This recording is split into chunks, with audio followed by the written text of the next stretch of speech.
اور اس مکتب تشیع کے پلیٹ فارم سے کہ جس مکتب کو ہم توحید کا مکتب کہتے ہیں.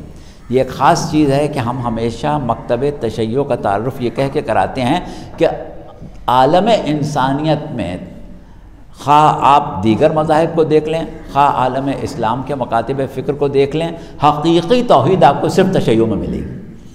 تو اب جس کے پاس حقیقی توحید ہے وہی مورد الزام ہو جائے شرک کا، تو یہ ہمارے لیے ناقابل برداشت ہے. اس لیے ہم ضروری سمجھتے ہیں کہ ان مسائل کو اس طرح پیش کریں کہ ہر مسلمان مان لے، بلکہ غیر مسلم بھی مان لے. تو اس طریقے سے یہ ہماری گفتگو کا سمجھ لیں لب لباب ہے اور گفتگو کی وجہ تسمیہ ہے. اب ہم نے سرنامہ کلام میں آیت ضرور پڑھی، سورہ مریم کی آیت 96 پڑھی، جس میں ارشاد رب العزت ہو رہا ہے کہ ان الذین آمنوا وعملوا الصالحات سیجعل لهم الرحمن ودا، کہ وہ لوگ جو ایمان لائے اور اعمال صالح انجام دیے. ایمان کے ساتھ جب اعمال صالح کا لفظ آ جاتا ہے تو گویا ایمان کی حقیقت کی تصدیق ہو جاتی ہے، یعنی حقیقی صاحبان ایمان.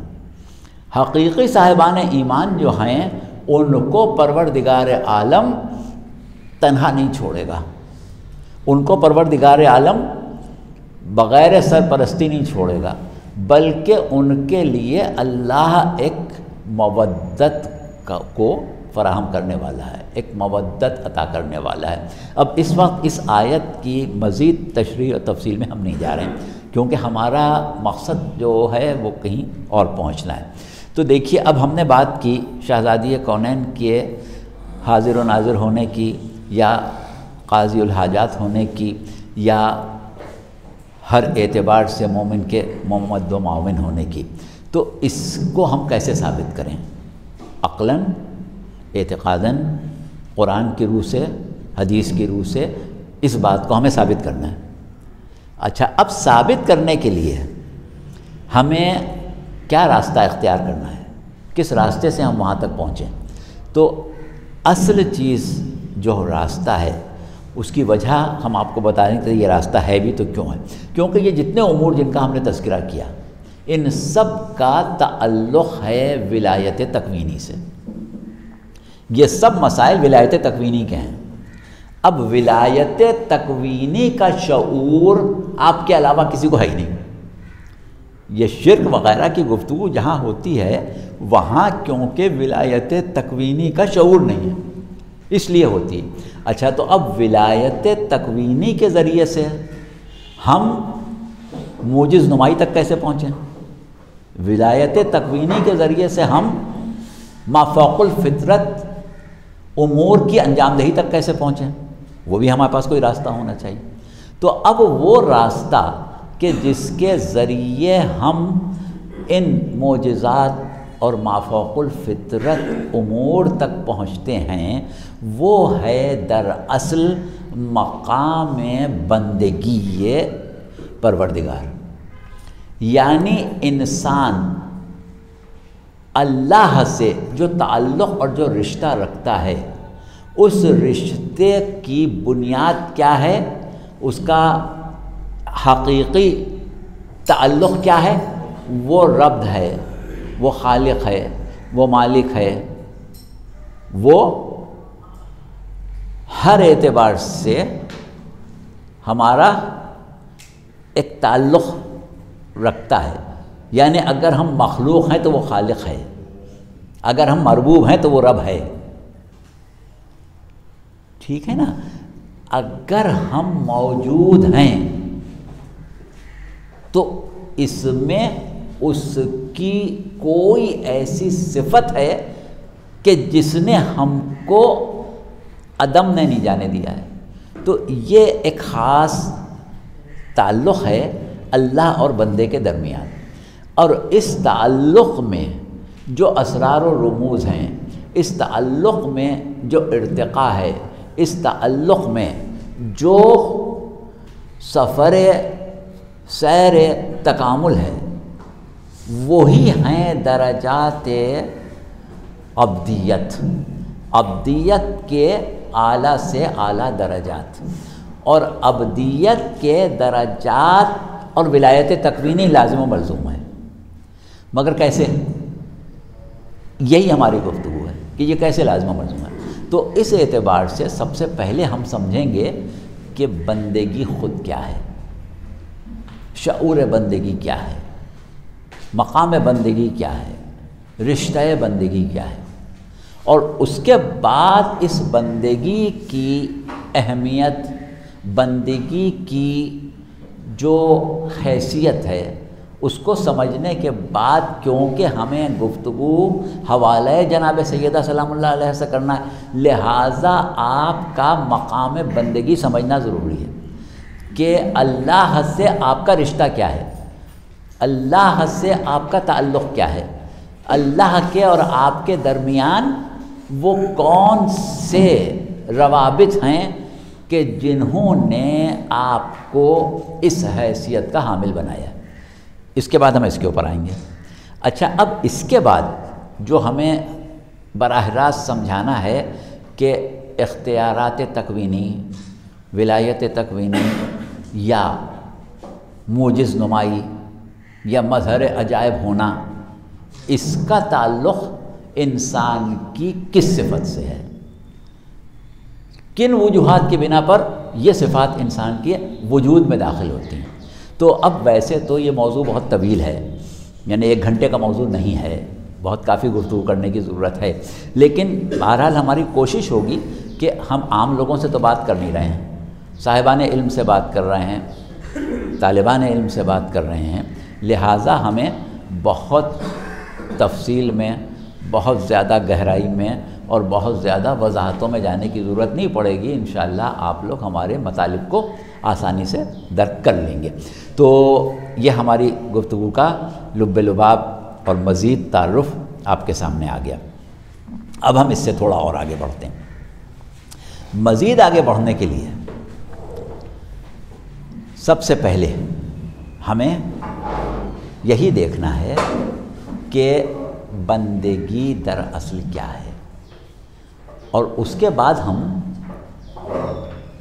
مخلوقات اور خالق کے درمیان ربط اور تعلق کو سمجھانے کے لیے قرآن کی کچھ آیتوں کا سہارا لیں گے، جس میں پہلی چیز جو ہماری بنیاد ہوگی وہ پروردگار عالم کی حیثیت کائنات میں کیا ہے۔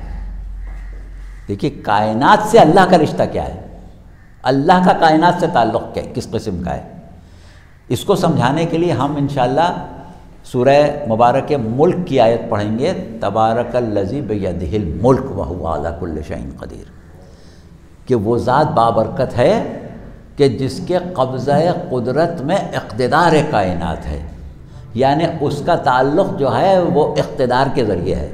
ابھی اس پر آئیں گے، ابھی ہم صرف آپ کو ایک راستہ اور ایک اپنی گفتگو کا جو پیرایا ہے وہ سمجھا رہے ہیں، تاکہ پھر جلدی جلدی ہم پڑھتے ہوئے جائیں تو آپ لوگوں کو سمجھنے میں یا کوئی پہلو جو ہے اس کو درک کرنے میں مشکل نہ ہو۔ اچھا، اس کے بعد پھر ہم اس اقتدار کی نوعیت اور اس اقتدار کے ذیل میں صاحب اقتدار، حاکم اور محکوم کا تعلق وہ کیا ہے، اس کے اوپر آئیں گے انشاءاللہ۔ ٹھیک ہے، تو یہ ساری باتیں ہم نے آپ کو بہت ہی وضاحت کے ساتھ بیان کر دیں، تاکہ اب جو ہم گفتگو کریں اس کو سمجھنے میں آپ کو مسئلہ نہ ہونے پائے۔ اچھا، اب آئیے، جیسا کہ ہم نے کہا کہ ہم شروع کرتے ہیں بندگی سے، کہ لفظ بندہ جو ہے وہ ہم کہاں استعمال کرتے ہیں، اس کی حقیقی حیثیت کیا ہے۔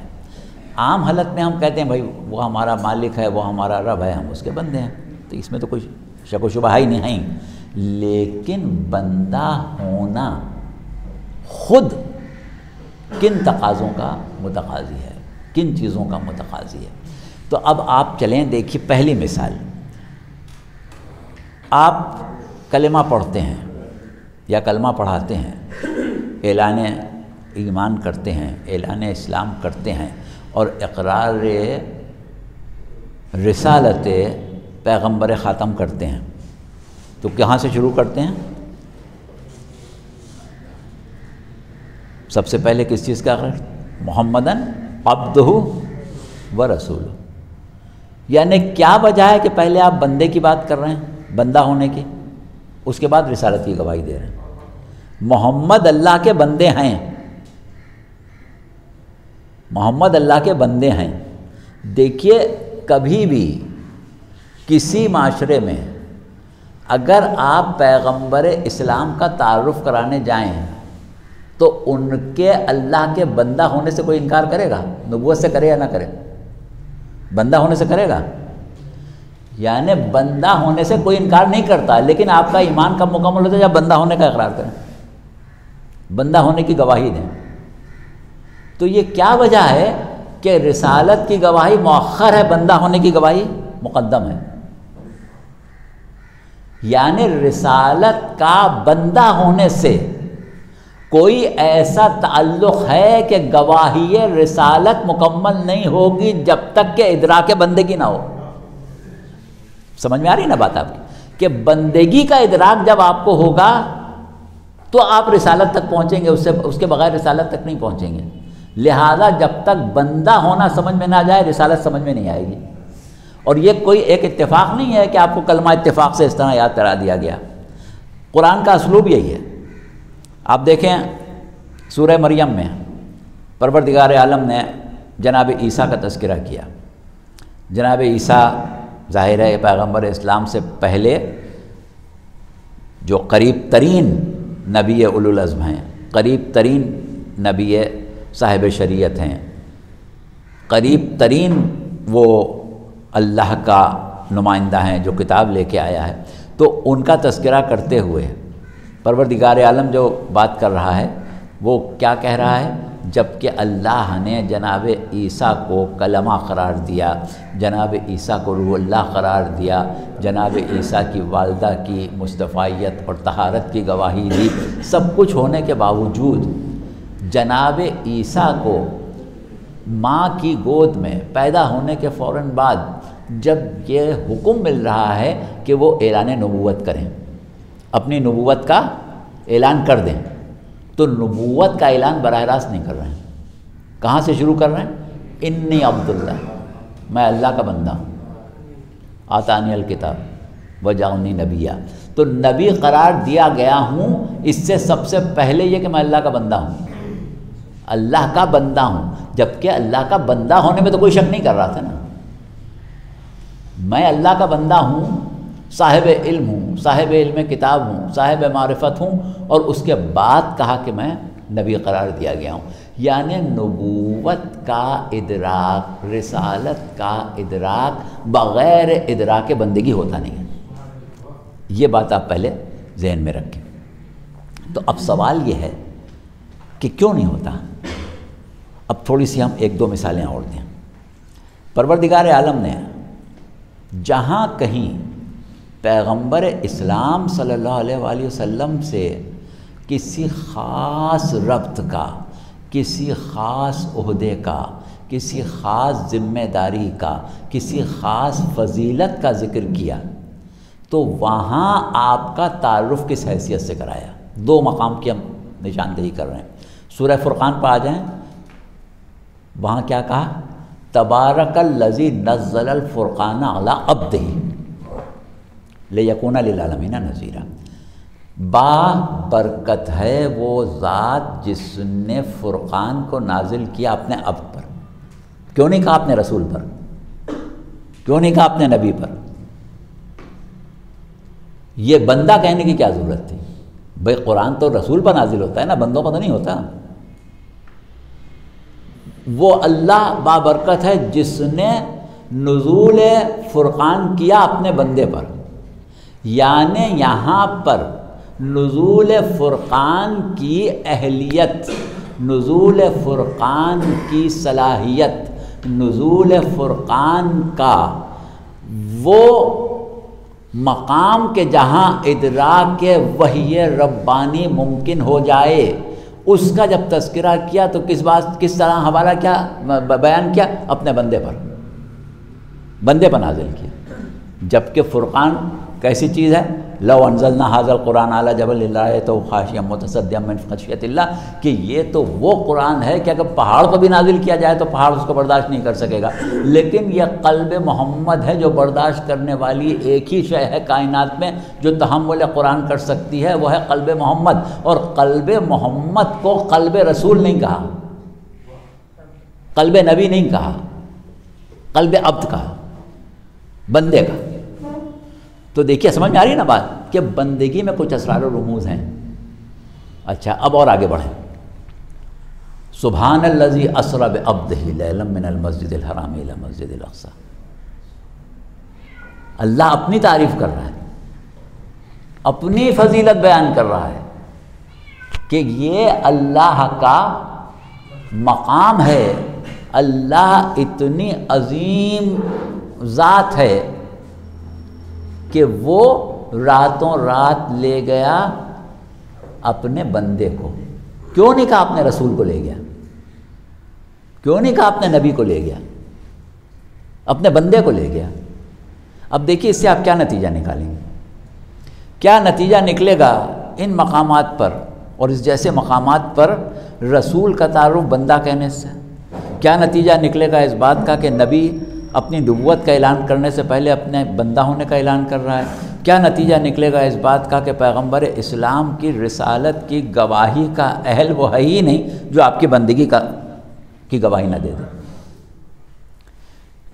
یہ سمجھ میں آیا بندگی؟ آپ کے ذہن میں ہمارا موضوع ہے مقام بندگی ہے جناب زہرا. اچھا تو کیا ہوا کہ بندگی سمجھنا چاہ رہے ہیں. بندگی کیا ہے؟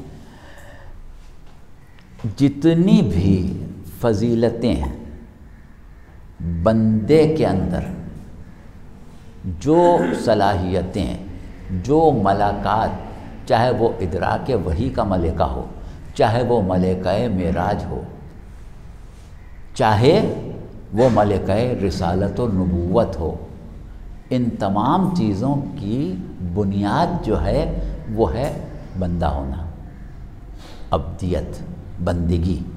بندہ ہے تو رسالت ملی ہے، بندہ ہے تو نبوت ملی ہے، بندہ ہے تو قرآن نازل ہوا ہے، بندہ ہے تو معراج ملی ہے، یعنی بندہ ہونا.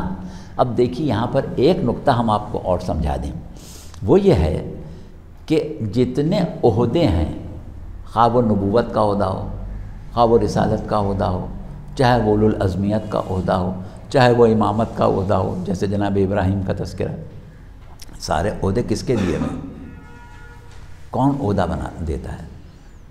جب خلافت کی بات آتی ہے تو انو جاعل فی الارض خلیفہ، میں نے خلیفہ قرار دیا. نبوت ہے تو براہ راست اللہ جس کو قرار دے گا، کوئی خود سے تو نبی نہیں بن جائے گا، نہ کوئی بنا دے گا.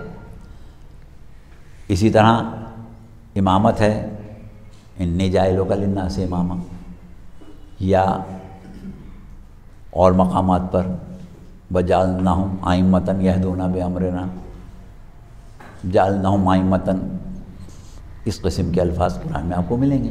یعنی عہدے عطا کرنے والا اللہ ہے، عہدے اللہ دیتا ہے، لیکن کمال بندگی بندہ خود حاصل کرتا ہے. اللہ ہے بندے کا قدردان، نبوت اس نے خود دی ہے، لیکن اس اہلیت نبوت، قبولیت نبوت کی اہلیت بشکل بندگی بندے نے خود حاصل کی ہے. اس لیے اس کی قدر کرتے ہوئے پروردگار بندگی کا ذکر کرتا ہے، اس کے بندہ ہونے کی قدر کرتا ہے. رسول ہونے کی قدر، رسول تو اللہ نے خود ہی بنایا، بندہ ایسا تھا کہ رسول بنے. یعنی اب اگر ہم رسول کی بندگی کا اعلان نہیں کرتے، بندگی کا اقرار نہیں کرتے، خالی رسالت کا اقرار کرتے ہیں، تو ہم رسالت کو ایک اتفاقی چیز سمجھتے ہیں اور اس کی جو تفسیر پیش کرتے ہیں وہ اسی طرح پیش کرتے ہیں کہ وہی آئی ڈر گئے، وہی آئی گھبرا گئے، نوفل بن ورقہ کے پاس گئے، اس سے پوچھا کیا قصہ ہے، یہ کیا ہو رہا ہے، یا اللہ نے فرشتوں کو بھیجا، سینہ چاک کر دو، دل نکال دو، اس کو صاف کر دو، اس میں سے غلاظت کی پھٹکیاں نکال دو، یہ ساری چیزیں کیوں ہیں؟ اس لیے کہ بندگی سرکار رسالت سمجھ میں نہیں آئی۔ بندگی سمجھ میں آئے گی تو رسالت سمجھ میں آئے گی، اللہ سے تعلق سمجھ میں آئے گا تو رسالت سمجھ میں آئے گی۔ تو دنیا نے رسالت کو اس لیے نہیں سمجھا کہ بندگی پیغمبر اسلام کو نہیں سمجھا، مقام بندگی کو نہیں سمجھا۔ تو بہرحال یہ مقام بندگی ہے، تو بندگی ہی وہ شے ہے کہ جو اہلیت نبوت عطا کرتی ہے، بندگی ہی وہ شے ہے جو اہلیت امامت عطا کرتی ہے، بندگی ہی کا کمال وہ ہے جو انی جاعل للناس امامہ تک پہنچاتا ہے۔ تو اصل شے کیا ہوئی؟ بندگی ہوئی۔ اب یہاں تک تو آپ پہنچ گئے۔ اب دیکھیے ہم یہ دو چیزوں کو لائیں گے تاکہ تصور آپ کا جناب سیدہ سلام اللہ علیہ تک پہنچ جائے، اس کے بعد ولایت تکوینی پر آ جائیں گے۔ پہلی چیز یہ ہے کہ شہزادی کونین جناب سیدہ سلام اللہ علیہ کی حیثیت اگر آپ دیکھتے ہیں تو ہم اس چیز پر اپنی توجہ کو مرکوز کر سکتے ہیں کہ پروردگار عالم نے کمال بندگی پر اپنے دو بندوں کا تعارف کرایا ہے، دو بندوں کا کمال بندگی پر تعارف کرایا ہے۔ ایک پیغمبر اسلام جس کی ہم نے مثالیں دے دی، اب امیر المومنین کی بندگی کی بھی مثالیں بہت سی ہیں، لیکن آپ صرف وہ سورہ بقرہ کی جو آیت ہے 207 وَمِنَ النَّاسِ مَن يَشْرِي نَفْسَهُ ابْتِغَاءَ مَرْضَاتِ اللَّهِ والی لے لیں کہ ایسا بندہ کہ جو اس مقام پر پہنچ گیا کہ اس کی مرضات اس کے نفس کا عوض بن جائیں، یعنی یہ بھی بندگی کی معراج ہے، یہ بھی بندگی کا اعلیٰ ترین مقام ہے۔ تو ایک اعلیٰ ترین مقام بندگی پروردگار عالم پیغمبر اسلام کی بیان کر رہا ہے، اور ایک اعلیٰ ترین مقام بندگی سرکار ولایت مآب امیر المومنین علی ابن ابی طالب علیہ السلام کی بیان کر رہا ہے۔ ٹھیک ہے، اچھا اب اس کی منزل کیا ہے؟ اب اس وقت ہم فضائل امیر المومنین نہیں پڑھ سکیں گے، اتنا وقت نہیں ہے، ورنہ وہ منزل وہ ہے کہ قل کفی باللہ شہیدا بینی و بینکم ومن عندہ علم الکتاب، یعنی جہاں نصاب گواہی پیغمبر اسلام کی تکمیل جو ہے وہ اللہ کے ساتھ صرف علی کی ذات سے ہو رہی، اس کے علاوہ کوئی ذات نہیں، یعنی اتنا مقام اعلیٰ ہے بندگی کا علی ابن ابی طالب کی۔ اچھا اب یہاں پر آپ دیکھیں کہ جناب سیدہ کہاں ہیں؟ ایک طرف آپ پیغمبر اسلام کی زبان سے تعارف کیا سنتے ہیں؟ فاطمہ تو بضعۃ منی، فاطمہ میرا جزو ہے۔ کس کا جزو ہے؟ بندے محمد کا، محمد جیسے بندے کا جزو ہے، حصہ ہے، پارٹ ہے، لحمہم لحمی و دمہم دمی کی منزل جو ہے وہاں تک پہنچا ہوا ہے۔ اچھا، اور دوسری طرف آپ کیا فرماتے ہیں کہ اگر علی نہ ہوتے، علی کا وجود نہ ہوتا تو فاطمہ کے لیے کفر کا وجود ہی نہ تھا، ہمسر کا وجود ہی نہیں تھا۔ تو مقام بندگی پر پیغمبر اسلام کی بندگی جہاں ہے وہاں سے جزویت فاطمہ ہے، اور علی کی بندگی کو سامنے رکھ کے ہمسری فاطمہ بیان کی جا رہی ہے۔ تو مطلب کیا ہوا کہ بندگی کی اعلیٰ ترین منزل جو ہے وہ دو جلووں میں پروردگار دکھا رہا ہے، دو جلووں میں دکھا رہا ہے، اور ان دونوں جلووں کے درمیان ایک لطیف حجاب بشکل آئینہ ہے جو ایک طرف سے منعکس کر رہا ہے عکس رسالت کو، اور ایک طرف سے منعکس کر رہا ہے عکس امامت اور عکس ولایت کو۔ اور اس طریقے سے جو مقام بن کے تیار ہوا ہے وہ بارگاہ خداوندی میں ابدیت کے اعتبار سے ایسا مقام ہے کہ اس کے لیے بندگی کی بنیاد پر مختلف نام دیے گئے ہیں۔ ہم اس وقت دو ناموں کی طرف توجہ دلائیں گے، راضیہ اور مرضیہ۔ راضیہ کہ کیا معنی ہے؟ راضی برضا ہونے والا، کس کی مرضی پر؟ اللہ کی۔ اور مرضیہ وہ ہے، دونوں کے معنی میں فرق ہے، مرضیہ وہ ہے کہ جس کی راضی برضا ہونے کے معیار کو بارگاہ خداوندی میں چن لیا گیا، پسند کر لیا گیا ہو، یعنی راضیہ کا معیار، راضیہ کا تعلق بندہ ہونے سے ہے، اور مرضیہ کا تعلق اللہ کی طرف سے، خالق کی طرف سے ہے۔ یعنی ایک بندگی کا کمال اور ایک اس بندگی کے کمال کو قبول کر لینا، اس کو مان لے جانا۔ جیسے آپ یحبہ و یحبونہ وغیرہ کے جملے سنتے ہیں کہ وہ اللہ سے محبت کرتا ہے، اللہ سے کرتا ہے، یعنی دونوں طرف سے۔ تو سرکار رسالت کی رسالت بندگی کی وجہ سے ہے، مقام بندگی کی وجہ سے ہے، اور امیر المومنین کی امامت آپ کے مقام بندگی کی وجہ سے ہے۔ نا اہل کو اللہ نہ امامت دیتا ہے نہ نبوت دیتا ہے، اور اہلیت جو ہے وہ بندگی ہے، کمال بندگی ہے۔ تو اس کمال بندگی پر جو مقام نبوت کاملہ سرکار رسالت کو ملا، اور جو مقام ولایت کاملہ امیر المومنین کو ملا، ان دونوں کو اگر ایک آئینے میں جمع کریں جناب سیدہ ہیں، یہ مقام ہے جناب سیدہ کا۔ تو اس اعتبار سے آپ راضیہ بھی ہیں، مرضیہ بھی ہیں۔ تو آپ کا راضیہ اور مرضیہ ہونا اس بات کا ثبوت ہے کہ مقام بندگی میں جو صنف نساء ہے، صنف رجال میں مثالیں پیش کی گردیں، اب صنف نساء میں جو مثال ہے وہ جناب فاطمہ سلام اللہ علیہا کی ہے، جو بلندی کا اعلیٰ ترین مقام ہے۔ اور اس اعلیٰ ترین مقام تک پہنچنے کے بعد جب ایک انسان بندگی کی منازل طے کر لے، بندگی کے درجات طے کر لے، بندگی کے کمال آخر تک پہنچ جائے، تو پھر بندگی کے قبولیت بندگی جو ہے اس کے اثرات نفس پر کیا ہوتے ہیں، اس کے اثرات نفس پر کیا ہوں گے، یہ ہے ولایت تکوینی۔ ولایت تکوینی کیا ہے؟ کمال بندگی کی قبولیت کے عملی اثرات، عملی مظاہر۔ تو اب عملی مظاہر میں جب ہم آئیں گے تو یہ ولایت تکوینی ہمارے سامنے آئے گی، ولایت تکوینی۔ تو دیکھیے یہ یہاں تک ہم پہنچ گئے، اور ہماری کوشش ہے کہ کم سے کم وقت میں ہم آپ کو اس چیز کو سمجھا دیں، کیونکہ ہمارے بعد کوئی قبلہ اور تشریف لا رہے ہیں۔ چلیں ٹھیک ہے ٹھیک۔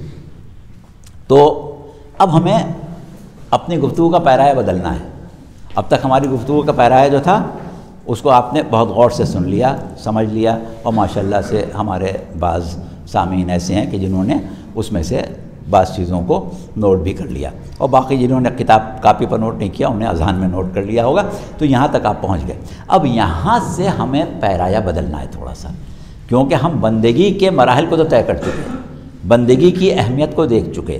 بندگی جو ہے وہ دراصل سر برگزیدگی ہے، بندگی خود وجود میں کمال ہے، بندگی مقام تقرب و مقام معرفت ہے، اور بندگی جب مقام تقرب و مقام معرفت سے وجود میں آئے گی تو مقام معرفت اور مقام وجود اور مقام تقرب جو ہے وہ کسی اعتبار سے خارجی چیز نہیں ہے، وہ خود نفس کا کمال ہے، نفس کے اندر ارتقا ہے، کیونکہ اللہ کی ذات کیا ہے؟ کمال مطلق ہے۔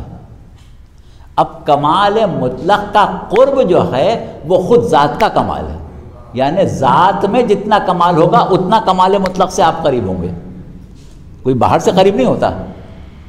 ذات کا کمال خود وجود کا کمال تقرب کا سبب بنتا ہے۔ خیر، تو اب ہم نے جیسا کہ کہا کہ ہم یہاں تک آ گئے، اب ہمیں سمجھانا یہ ہے کہ ولایت تکوینی کا حامل اگر مظہر العجائب مانا جائے، ولایت تکوینی کے حامل سے ہم مافوق الفطرت امور کا صادر ہونا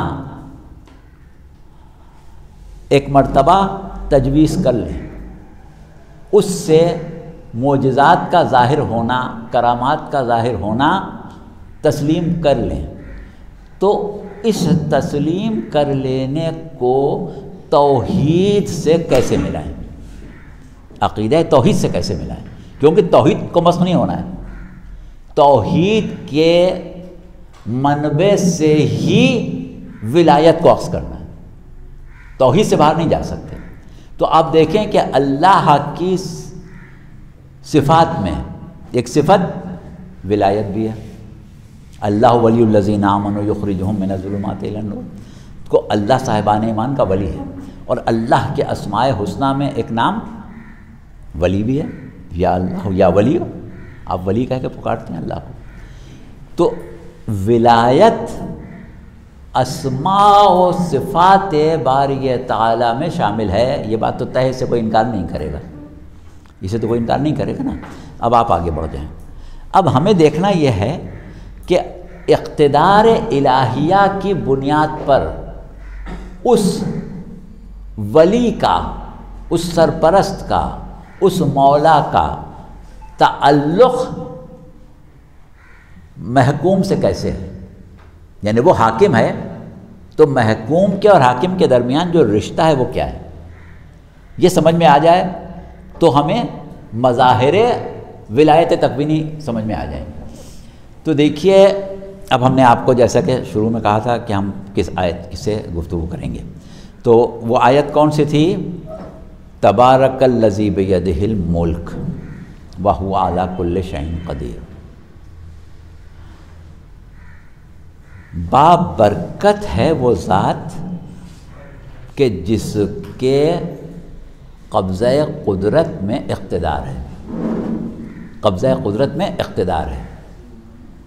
اچھا دیکھیے اب ہم کیونکہ دنیاوی اقتدار سے مانوس ہیں اور دنیاوی اقتدار کو ہی اقتدار کی حیثیت سے اپنے ذہن میں لاتے ہیں، دنیاوی حکمرانوں کے اقتدار میں اور اللہ کے اقتدار میں فرق کیا ہے؟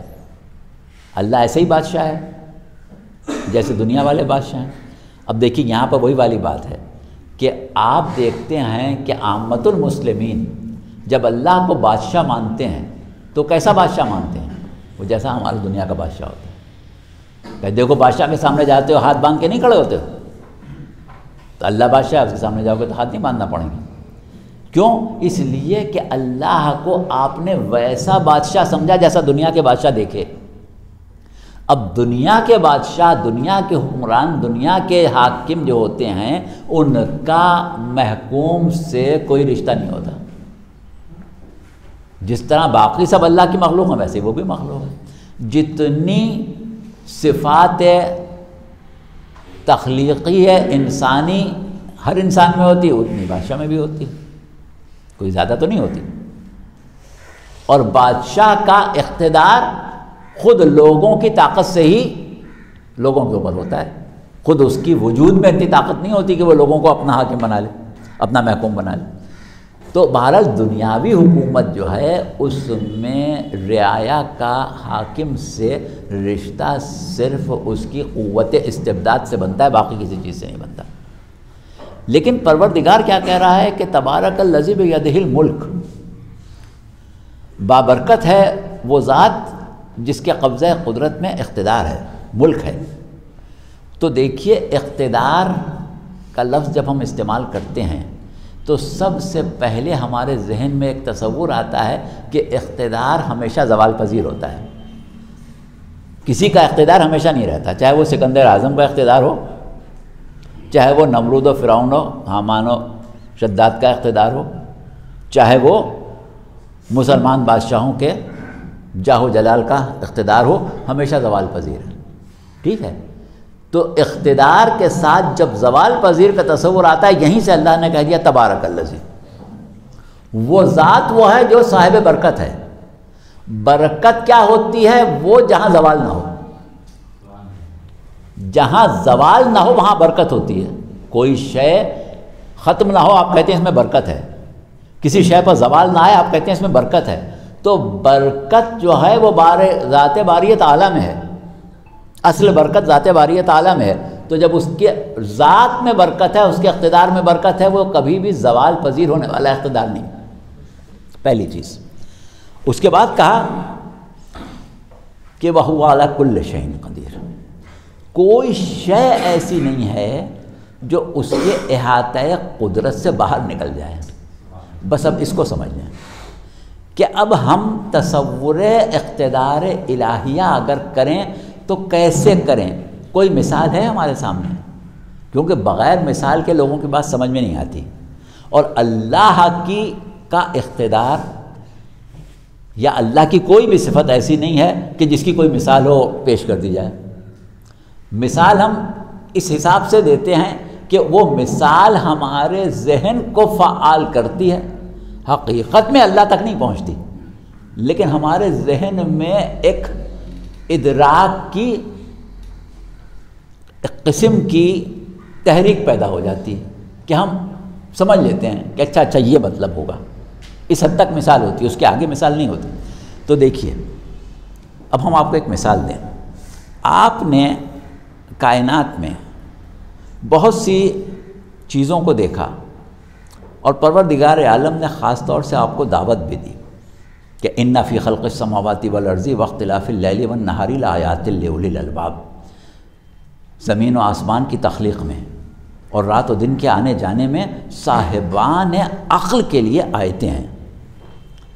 صاحبان عقل کے لیے آیتیں ہیں، یعنی صاحبان عقل کے لیے ایسی مثالیں ہیں جس سے وہ اللہ کے اقتدار کو، اللہ کے مقام کو، اللہ کی الوہیت کو اپنے ذہن کی سطح تک سمجھ لے۔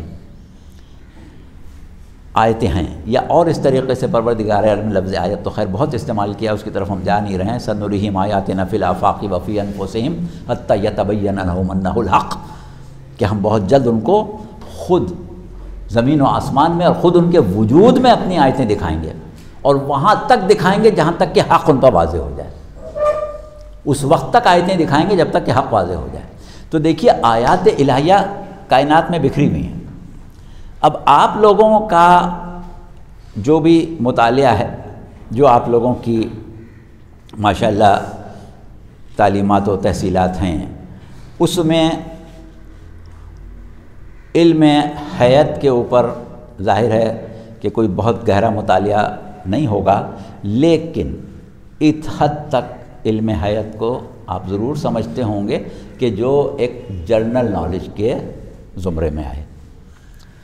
تو آپ دیکھیں کہ کائنات پر آپ غور کریں، ان فی خلق السماوات والارض، کائنات کی تخلیق پر آپ غور کریں تو آپ کیا دیکھیں گے؟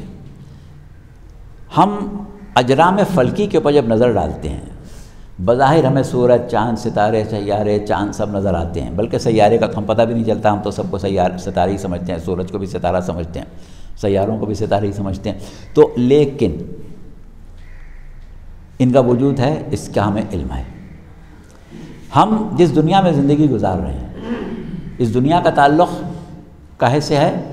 ایک خاص نظام شمسی سے ہے، ایک سولر سسٹم سے ہے، اور اس کے علاوہ پوری ہماری کہکشاں میں اربوں سولر سسٹم ہیں، اربوں نظام ہائے شمسی ہیں جو اپنے اپنے مقام پر فعال ہیں، زندہ ہیں۔ اور اس کے بعد جو اگلی کہکشائیں ہیں ان میں پھر مختلف نظام ہائے شمسی ہیں۔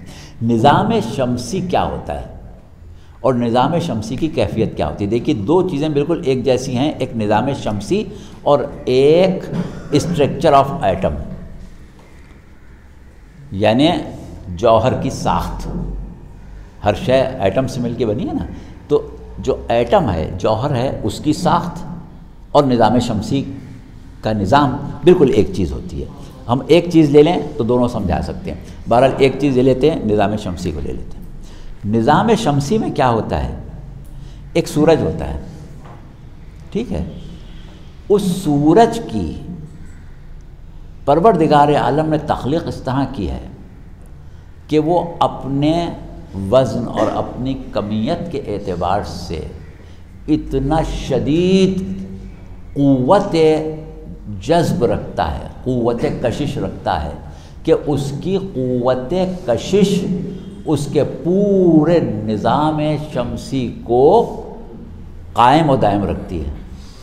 اگر درمیان سے سورج نکالیں پورا نظام شمسی ختم ہو جائے، اب آپ کا نظام شمسی ہے جس میں زمین بھی ہے، زہرہ بھی ہے، مریخ بھی ہے، مشتری بھی ہے، عطارد بھی ہے، زحل بھی ہے، اور اس کے بعد ہر ایک کے چاند ہے، ایک زمین کا چاند ہے، 9 مشتری کے چاند ہیں، پھر کسی کے 3 چاند ہیں، کسی کے 4 چاند ہیں، یہ سب ملا کے ایک نظام شمسی بن رہا ہے۔ لیکن اس پورے نظام شمسی کو آپ دیکھیں کہ آپ کی زمین ہے، اس کی ایک جسامت ہے، اس کا ایک وزن ہے۔ باقی سیاروں کو لے لیں، مشتری ہے، زحل ہے، عطارد ہے، دوسرے ستارے ہیں، ان سب کو آپ لے لیں، ان سب کا اپنا ایک وزن ہے، اپنی ایک کمیت ہے۔ اگر ان سب کو جمع کر لیا جائے، ایک جگہ اکٹھا کر لیا جائے، جو اس کے گرد چاند ہیں ان کو بھی سب کو اکٹھا کر لیا جائے اور سب کو سورج کے اوپر رکھ دیا جائے، تو سورج کے وزن میں کوئی اضافہ نہیں ہوگا۔ جیسے ہاتھی کے سر پر مکھی بیٹھ جائے تو ہاتھی کے وزن میں اضافہ ہوگا، جتنا تھا اتنا ہی رہے گا۔ بس یہی حالت ہوگی سورج کی اور باقی پورے نظام کی، جو ایک تقابلی حیثیت ہے وہ یہ ہے۔ تو اس کا مطلب کیا ہوا کہ آپ کا سورج جو ہے وہی نظام کو باقی رکھنے کا ضامن ہے۔ کوئی سیارہ اپنے مقام پر باقی نہیں رہ سکتا اگر اس کا تعلق قوت جذب سورج سے، قوت جذب آفتاب سے کاٹ دیا جائے۔ ہر شے اس لیے قائم ہے کہ سورج سے اس کا تعلق ہے۔ سورج سے تعلق ختم ہو جائے گی، فنا ہو جائے گی، ختم ہو جائے گی، فعالیت بھی ختم ہو جائے گی۔ کیوں ختم ہو جائے گی؟ ایک طرف تو اس کی کشش، دوسری چیز یہ کہ سورج منبع توانائی ہے، سورج ہی روشنی مہیا کرتا ہے، سورج ہی حرارت مہیا کرتا ہے۔ اگر آپ اپنی دنیا کا رابطہ سورج سے کاٹ لیں تو دنیا فنا ہو جائے،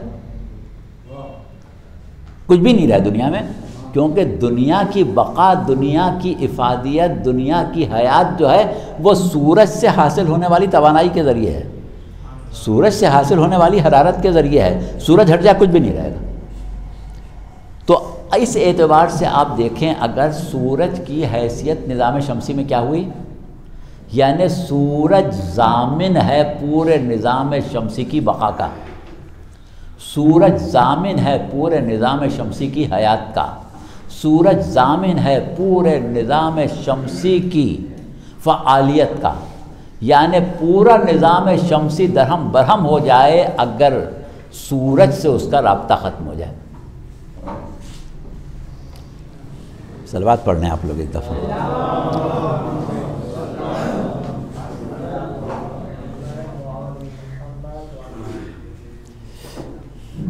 اگر رابطہ سورج سے کسی اجرام فلکی کا منقطع ہو جائے تو نہ اس کا وجود رہے، یعنی وہ فنا ہو جائے، نہ اس میں حیات رہے، نہ اس میں فعالیت رہے۔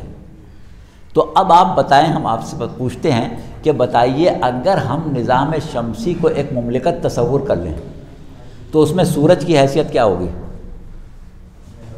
سورج ایک ایسا حاکم ہوگا اس نظام میں مملکت کا کہ جس کا وجود ضامن ہے باقی تمام مخلوقات کے وجود کا، باقی تمام ممبروں کے وجود کا ضامن ہو جائے گا۔ یعنی سورج کی وجہ سے سب کچھ ہے، سورج نہیں ہے تو کچھ نہیں ہوگا۔ بس یہی حیثیت اقتدار باری تعالیٰ کی کہ پورے عالم موجودات میں وجود ذات باری تعالیٰ جو ہے وہ ضامن ہے ہر شے کے باقی رہنے کا، ہر شے کے وجود کا ضامن ہے، ہر شے کی بقا کا ضامن ہے، ہر شے کی حیات کا ضامن ہے۔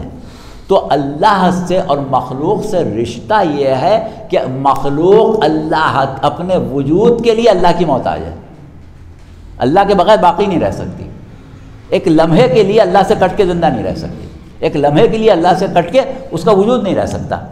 تو اللہ میں اور مخلوق میں تعلق آپ کی سمجھ میں آیا؟ اب یہ تعلق جب اللہ اور مخلوق کا آپ کی سمجھ میں آ گیا تو اب اس کے بعد ایک چیز اور سمجھنے کی ہے۔ تعلق سمجھ میں آ گیا نا آپ کے؟ آپ قرآن میں پڑھتے ہیں کل من علیہ فان ویبقی وجہ ربک ذو الجلال والاکرام، یا کل شیء ہالک الا وجہہ، ہر شے فنا ہونے والی ہے، ہر شے فانی ہے پروردگار عالم کے علاوہ، اس کے چہرے کے علاوہ یا اس کی ذات کے علاوہ، ہر شے ہالک ہے، ہلاک ہونے والی ہے سوائے اس رب کی ذات کے۔ تو اب اس کا کیا مطلب ہے؟ کیا مطلب ہے اس بات کا؟ ہر شے فانی ہے، عموماً لوگ اس کا مطلب یہ لیتے ہیں کہ ہر شے ایک دن فنا ہو جائے گی. دیکھیے یہ مطلب ہرگز نہیں ہے. ہر شے فانی ہے. کل من علیہا فان، اس میں جو کچھ ہے فنا ہونے والا ہے. اس کا مطلب یہ ہے کہ اس کے اندر اپنے وجود میں صلاحیت بقا نہیں ہے. آپ لوگ ہماری طرف متوجہ رہیں. دیکھیے بہت اہم اس پر ہم آ گئے ہیں، بہت اہم نقطے پر آ گئے ہیں. آپ لوگوں کی توجہ ہمیں چاہیے، آپ ادھر ادھر نہ دیکھیں. کل من علیہا فان، ہر شے فانی ہے، یعنی کوئی شے اپنے وجود میں صلاحیت بقا نہیں رکھتی. ہر شے اپنے وجود میں فانی ہے. دیکھیے برف ہے، آپ چاہیں کہ برف میں یہاں رکھ لوں، رکھی رہے گی، ختم ہو جائے گی، گھل جائے گی. کیوں؟ اپنے وجود میں فانی ہے. اسی طرح ہر شے اپنے وجود میں فانی ہے. اب اس کی بقا کا دار و مدار جو ہے وہ پروردگار عالم کے اذن پر، اس کے امر پر ہے، بلکہ خود اس کے وجود سے رابطے پر ہے. جتنا رابطہ اللہ کے وجود سے مخلوق کا مضبوط ہوتا جائے گا، اتنی اس کے اندر صلاحیت بقا پیدا ہوتی جائے گی، اتنی اس کے اندر صلاحیت قیام پیدا ہوتا جائے گا. تو اللہ کے وجود کی وجہ سے سب پوری کائنات ٹھہری ہوئی ہے. اللہ کے وجود کی وجہ سے ہم قائم ہیں. اب اللہ کی وجود کی وجہ سے ہمارا قیام، آپ پڑھتے ہیں اللہ لا الہ الا هو الحی القیوم. اللہ کے سوا کوئی معبود ہو ہی نہیں سکتا. کیوں؟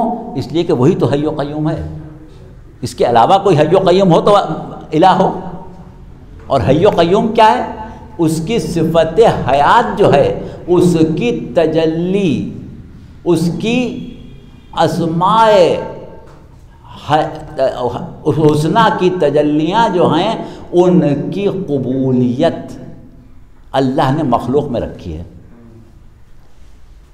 دیکھیے آپ ایک چیز کو آگ کے قریب رکھتے ہیں تو وہ گرم ہو جاتی ہے نا، اور ایک چیز ایسی ہے جس کو آگ کے قریب رکھیں گرم نہیں ہوتی. مطلب لوہے کو آپ آگ کے قریب رکھیں گرم ہو جائے گا، لکڑی کو رکھیں گرم ہوگی. لکڑی میں قبولیت صلاحیت حرارت نہیں ہے، لوہے میں ہے، پیتل میں اس سے زیادہ ہے، وہ زیادہ گرم ہو جائے گا.